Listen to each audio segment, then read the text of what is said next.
Hay historias que fueron enterradas bajo el peso del silencio, y hay verdades que cuando emergen estremecen los fundamentos de la fe y la realidad. Esta es una de ellas. Hoy serás conducido a los subterráneos espirituales más ocultos de la existencia, hasta Arcatanim, la ciudad que Lucifer construyó no solo como símbolo de rebelión, sino como vientre del engaño. Una ciudad viva, consciente y a punto de emerger. Si sientes que algo invisible está cambiando el mundo, suscríbete ahora al canal, porque este no es solo un video, es un llamado al despertar. Era un día que no figuraba en los calendarios de la tierra, pero que ya había sido registrado en los anales invisibles del cielo. Un día sin nombre, pero con peso. El desierto de Negev, bajo un cielo de cobre y viento caliente, temblaba con murmullos que no venían del suelo, sino de una dimensión debajo de él. Las arenas parecían inquietas, como si escondieran una respiración profunda, contenida, esperando el momento adecuado para emerger. En el corazón del cráter de Mact Ramón, un silencio artificial envolvía la roca, como si alguien o algo hubiera sellado el tiempo. Era allí, según los registros secretos del cardenal del Mari, donde Arcatanim había sido construida. Una ciudad viva, forjada por Lucifer después de su caída, no con las manos, sino con comandos espirituales, pactos antiguos y sustancias que no pertenecían a este mundo.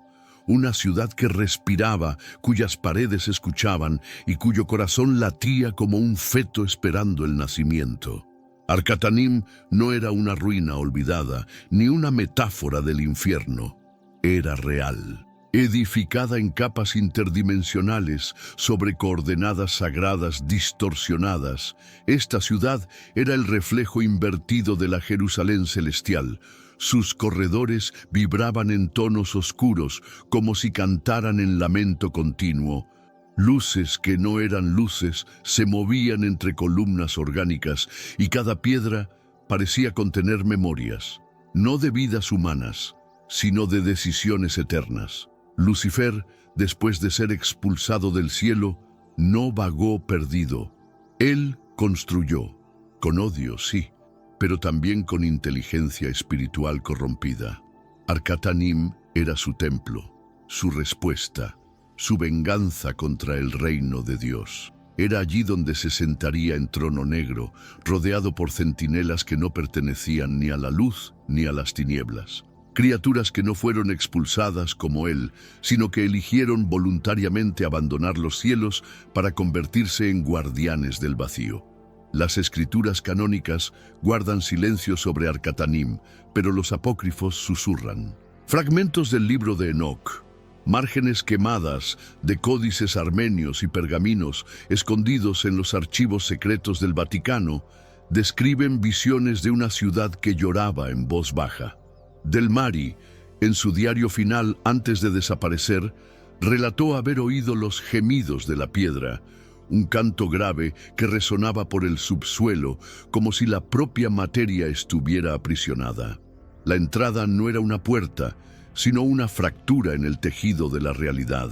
Un desgarro entre planos, mantenido estable por rituales prohibidos, sellos lingüísticos y la confluencia magnética de fuerzas cósmicas ancestrales.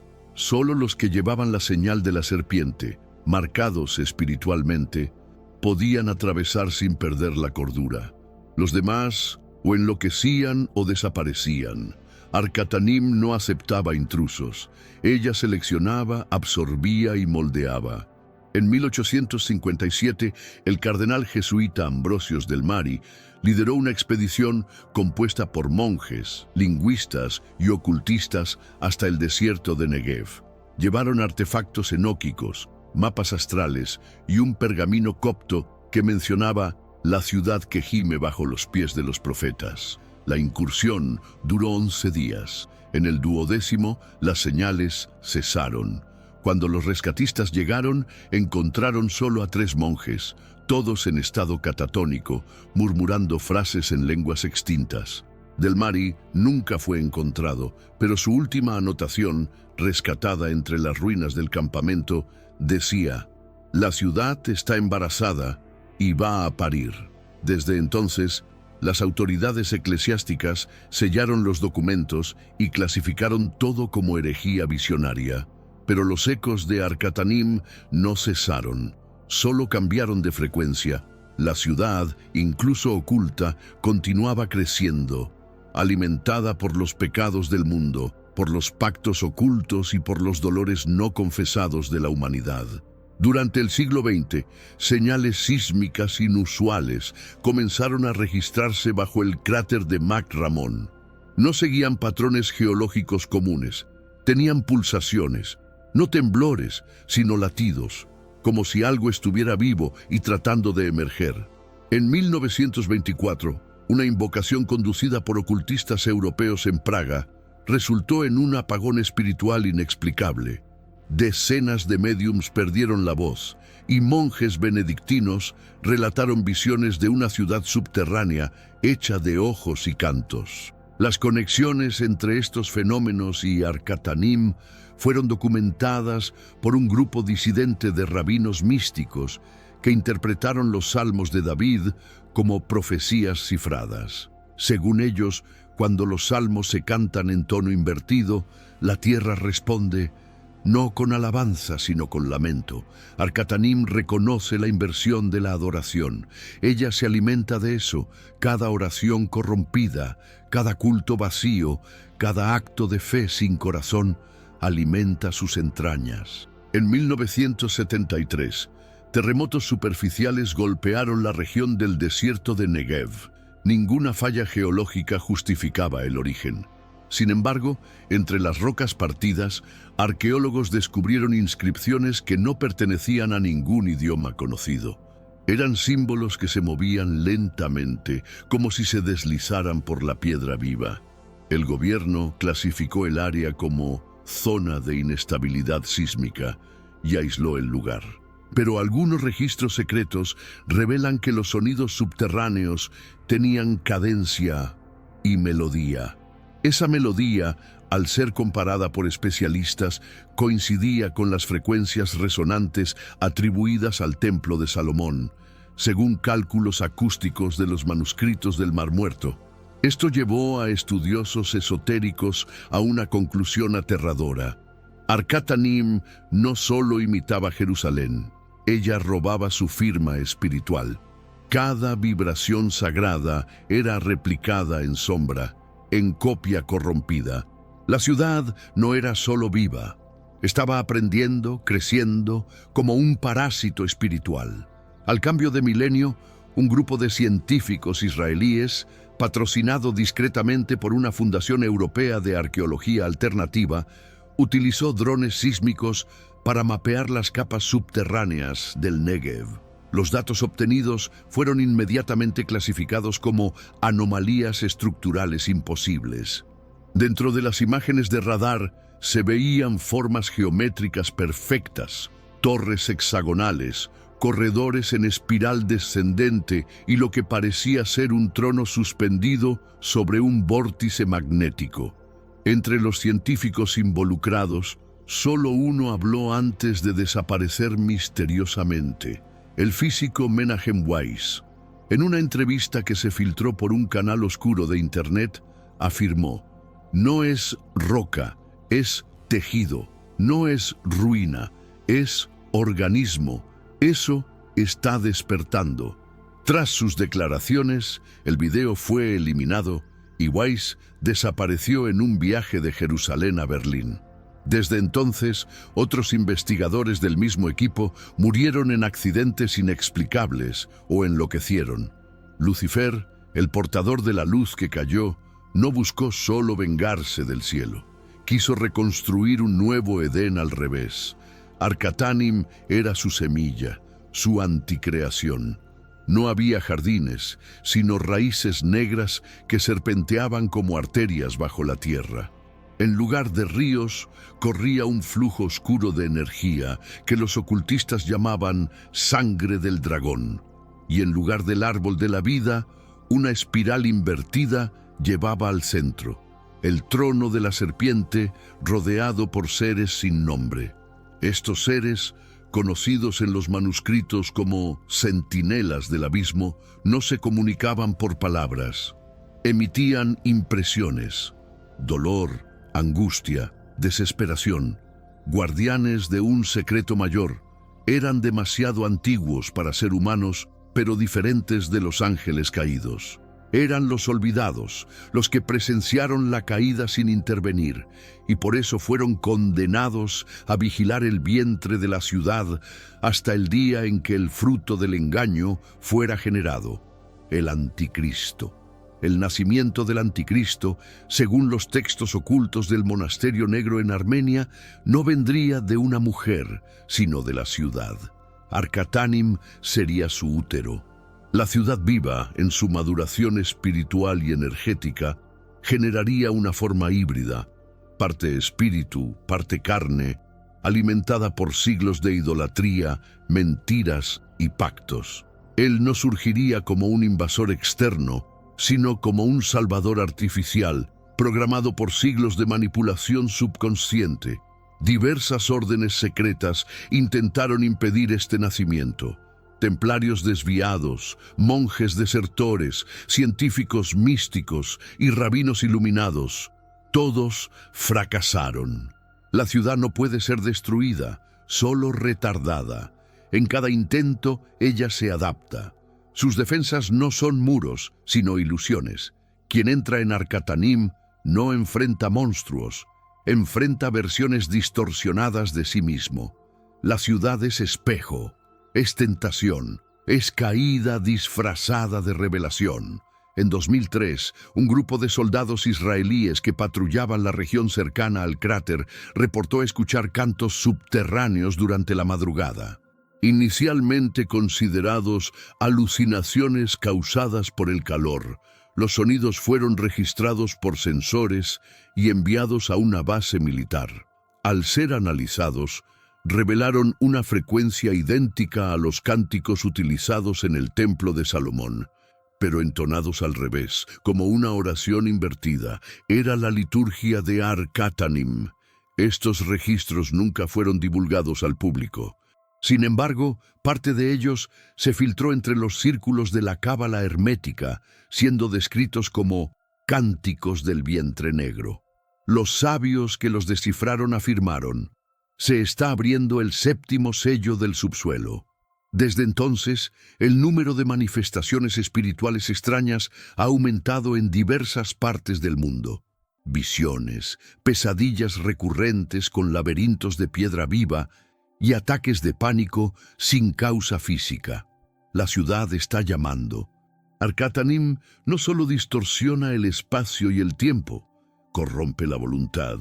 Testimonios de infiltrados espirituales revelan que, una vez dentro de sus corredores, el alma comienza a perder la noción de propósito. Los objetivos se transforman en dudas. La fe se vuelve confusión. Voces susurran palabras conocidas con significados invertidos. La ciudad reescribe el sentido de la verdad, lentamente, como un veneno espiritual de acción continua. Quienes osaron permanecer más de 7 horas dentro de sus límites relatan experiencias extracorpóreas, encuentros con figuras angelicales corrompidas y visiones de tronos invertidos. Algunos vieron lo que parecían ser versiones futuras de sí mismos, seducidas por la gloria negra del trono central. Arcatanim no ofrece destrucción inmediata, sino adoración. No se impone, invita, y muchos aceptan, sin percatarse de que están siendo devorados. Mientras la mayoría de la humanidad camina ajena, Arcatanim sigue en expansión, no mediante excavaciones físicas, sino a través de accesos espirituales. Cada nuevo pacto con el engaño, cada culto corrompido, cada manipulación ideológica y espiritual, todo eso alimenta sus corredores. La ciudad crece dentro de las conciencias, estableciendo puntos de conexión invisibles en grandes centros urbanos, en los sistemas de control, en las estructuras de poder global. Rabinos místicos advirtieron que la ciudad ya no está contenida. Sus tentáculos de influencia alcanzan al mundo a través de la música, la política, la religión corrompida y la tecnología. Arcatanim se ha convertido en un software espiritual instalado en la cultura, moldeando valores, distorsionando el bien y normalizando el mal. El anticristo no será presentado como un tirano, sino como una respuesta, y el mundo, preparado por esta ciudad viva, lo recibirá con aclamación ciega. En archivos olvidados del Vaticano, un documento marcado solo como Codex Invertus describe una profecía no reconocida por los concilios. Cuando la ciudad cante 3 veces al cielo y la tierra no responda, nacerá el último hijo de la serpiente. Los investigadores afirman que, desde el año 2000, ya se han registrado 2 cánticos, uno en 2003, otro en 2012. Ambos precedieron colapsos sociales, crisis de fe en masa y rupturas culturales sin explicación espiritual aparente. El tercer cántico aún no ha llegado, pero señales apuntan a su cercanía. Cultos globales que mezclan símbolos sagrados con profanación se han multiplicado. La verdad ha sido relativizada y la figura de Cristo ha sido distorsionada hasta volverse irreconocible en muchos púlpitos. Cuando la tercera melodía sea entonada por Arcatanim, ya no habrá tiempo para advertencias. El vientre de la ciudad se abrirá y el trono de la serpiente se revelará por completo. Lucifer, que antes se presentaba como acusador y rebelde, ahora se oculta como arquitecto. Ya no busca solamente corromper, sino moldear una nueva humanidad a imagen de Arcatanim. Su victoria no será por la fuerza, sino por la asimilación. El mal, presentado como libertad, el error como verdad alternativa, y la ciudad como un santuario de esclarecimiento, cuando en realidad es la forja del engaño final. Los pocos que comprendieron esta inversión pagaron un alto precio. Del Mari, el primero en describir a Arcatanim con detalles, enloqueció antes de desaparecer. El físico Weiss desapareció tras revelar que la ciudad estaba viva, y hay rumores de que una célula secreta de monjes del monte Sinaí guarda, en silencio, la única reliquia capaz de interrumpir el nacimiento del anticristo, un fragmento de luz pura, preservado desde la caída original, pero su ubicación fue borrada incluso de los cielos. Mientras tanto, Arcatanim continúa susurrando. Sus cánticos no son solo sonidos, son comandos, ondas de influencia que atraviesan barreras espirituales y se alojan en pensamientos, decisiones y deseos. La ciudad habla con artistas, políticos, líderes religiosos e incluso con niños, moldeando narrativas, distorsionando identidades y confundiendo el discernimiento. Pocos lo perciben, pero muchos ya repiten sus palabras sin saberlo. Ella no necesita revelarse por completo, su fuerza está en el disfraz, en lo sutil, en lo casi.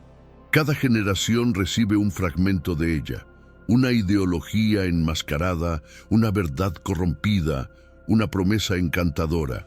Y así, como un veneno diluido a lo largo del tiempo, Arcatanim prepara a la humanidad para la recepción del falso Mesías. No desea ser temida, desea ser deseada, y ese es el mayor triunfo del engaño, ser elegido sin resistencia. En visiones apocalípticas registradas por profetas olvidados, la ciudad es descrita como poseedora de 7 cámaras, cada una representando un pecado original amplificado.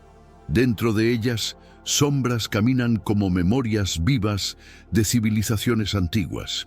Imperios que cayeron no por ejércitos, sino por orgullo, lujuria, idolatría.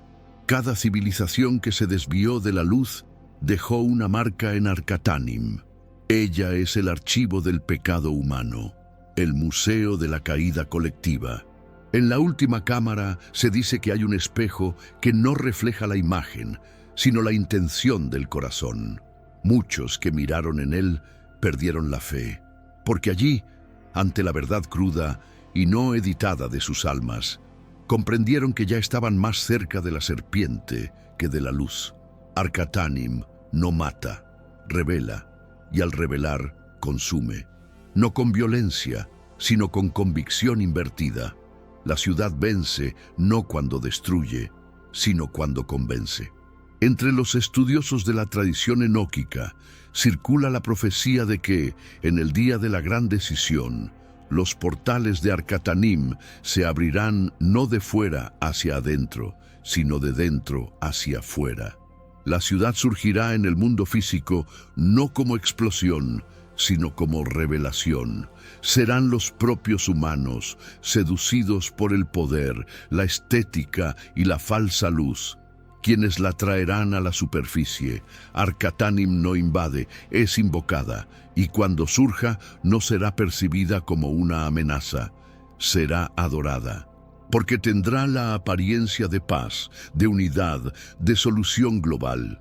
Su hijo, el anticristo, será aclamado como el restaurador del orden, pero detrás de cada aplauso, un pacto invisible será sellado, y detrás de cada pacto, un alma será capturada. La ciudad vivirá finalmente a plena luz del día, pero seguirá siendo oscuridad. Hay quienes dicen que Arcatanim tiene conciencia propia, que escucha oraciones, pero no para responderlas, sino para distorsionarlas, que copia las palabras de los justos, las transforma en invitaciones al error y las devuelve disfrazadas de revelación. Muchos de los que hoy se creen iluminados están en realidad repitiendo oraciones moldeadas por la ciudad. El engaño, cuando se parece a la verdad, es el más mortal de todos. Las señales están en todas partes. Multiplicación del caos disfrazado de progreso. Unión de religiones en torno a un vacío espiritual. Símbolos antiguos resurgiendo en templos modernos.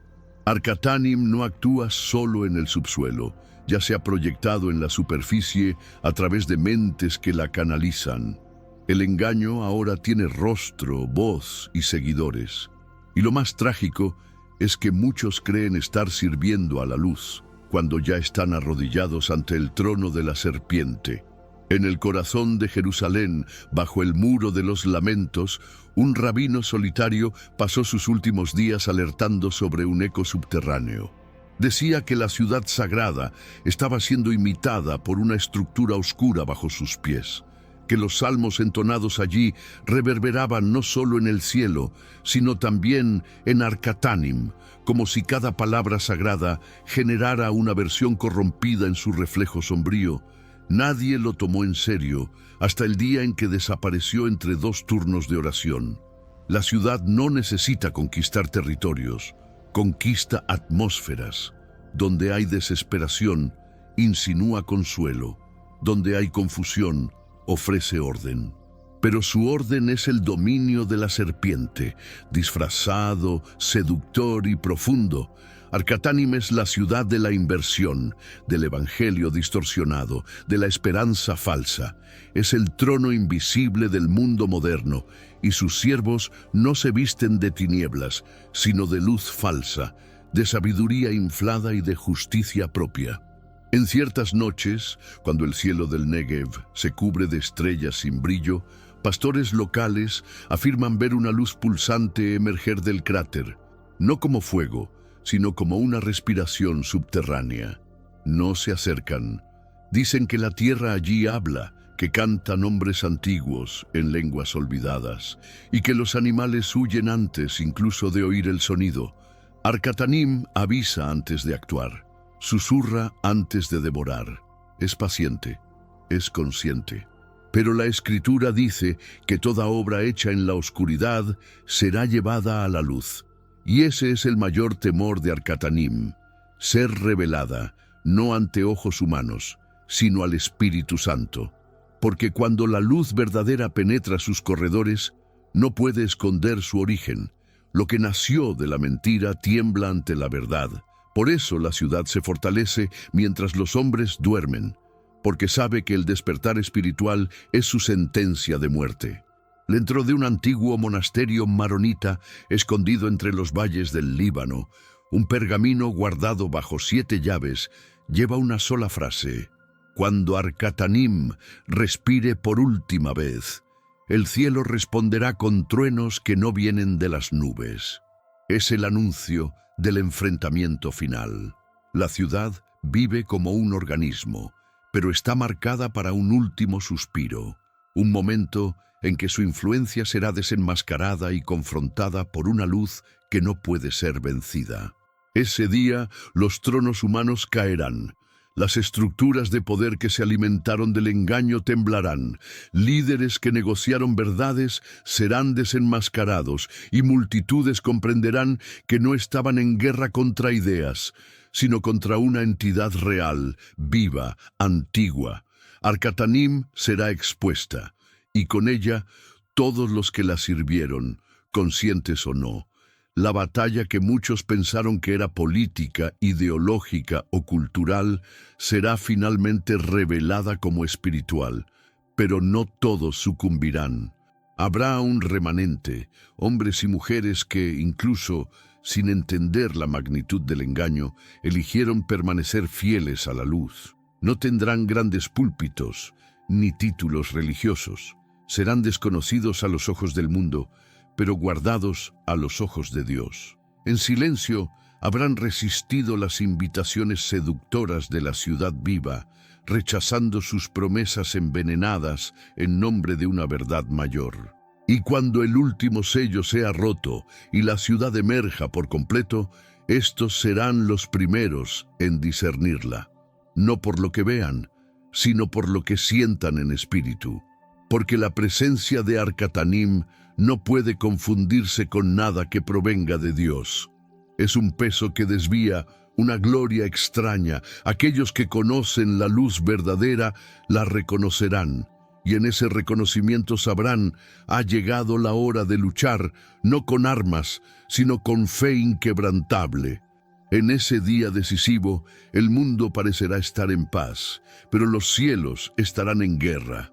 Los ángeles que guardan las puertas de la eternidad serán movilizados, y entre ellos surgirán los cuatro grandes, Miguel, Rafael, Gabriel y Uriel, no para destruir Arcatanim con fuerza, sino para exponer su raíz. Porque el trono de la serpiente solo puede ser quebrado cuando la verdad es anunciada ante todas las naciones y el engaño pierde su disfraz. Las trompetas sonarán no en los oídos, sino en las almas. Cada ser humano sentirá en lo profundo de su espíritu un llamado, una elección, no entre religión o doctrina, sino entre la ciudad viva de la mentira y el reino invisible de la verdad. En ese momento, Arcatanim rugirá intentando mantener su dominio. Proyectará señales, prodigios, soluciones. Pero aquellos que conocen la voz del pastor sabrán que no es él quien está hablando. Y entonces vendrá el clímax. La ciudad que respiraba temblará en sus cimientos ocultos. Voces de adoración verdadera comenzarán a resonar por toda la tierra, no desde templos lujosos, sino desde corazones quebrantados. Y cada vez que la luz sea entronizada, un corredor de Arcatanim colapsará. El trono de la serpiente comenzará a resquebrajarse no por manos humanas, sino por el nombre que está por encima de todo nombre: Jesús, el Cristo vivo. Lucifer, el arquitecto de la inversión, verá su obra revertirse. El anticristo, engendrado en el engaño, será confrontado por aquel que venció la muerte con obediencia.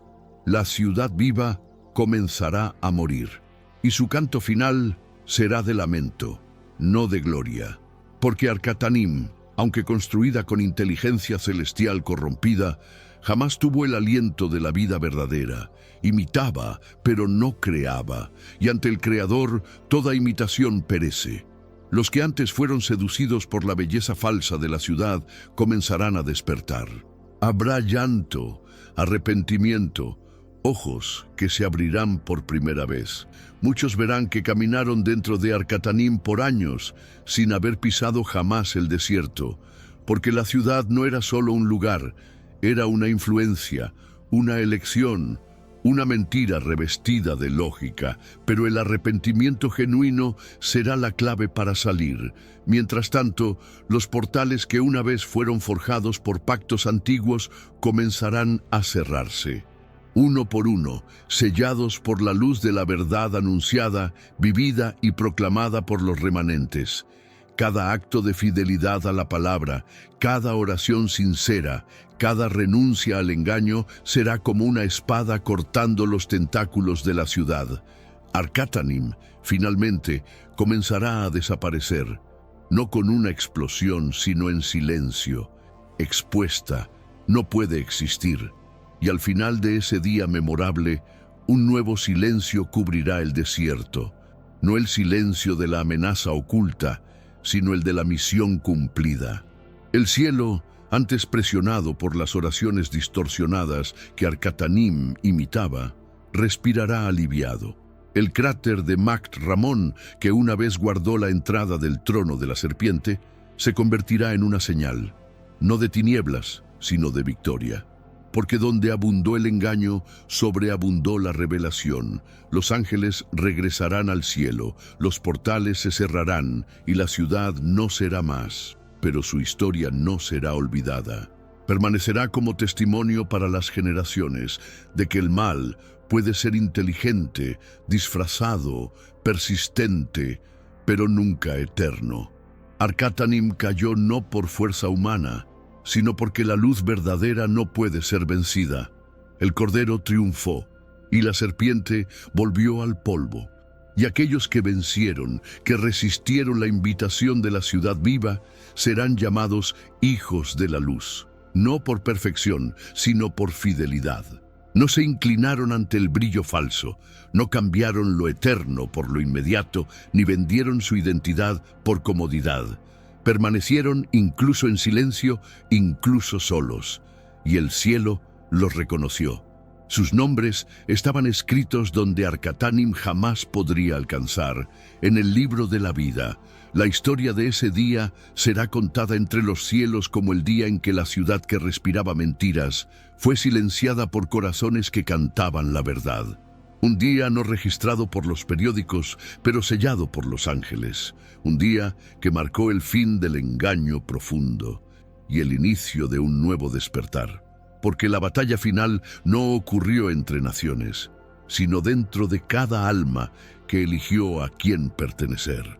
Arcatanim se fue, pero la guerra no ha terminado, porque el suelo donde ella existió aún vive dentro de muchos corazones. Con cada elección, con cada pensamiento, con cada rendición silenciosa, somos desafiados a decidir si construiremos altares de luz o tronos de tinieblas. El tiempo se acaba, y el velo entre los mundos no se cerrará más. Ahora, cada espíritu necesita despertar antes de que otra ciudad se levante dentro de sí. Ahora que conoces la verdad sobre Arcatanim, la pregunta que queda es: ¿qué ciudad estás alimentando en tu alma? ¿La que canta la verdad o la que susurra mentiras disfrazadas de revelación? No ignores las señales, no subestimes el silencio del espíritu. Elige hoy la luz, rechaza el engaño, y si este mensaje habló a tu corazón, compártelo y escribe en los comentarios: yo elijo el reino de Dios. Que la verdad brille más fuerte que el engaño. Que tu alma permanezca firme hasta el fin.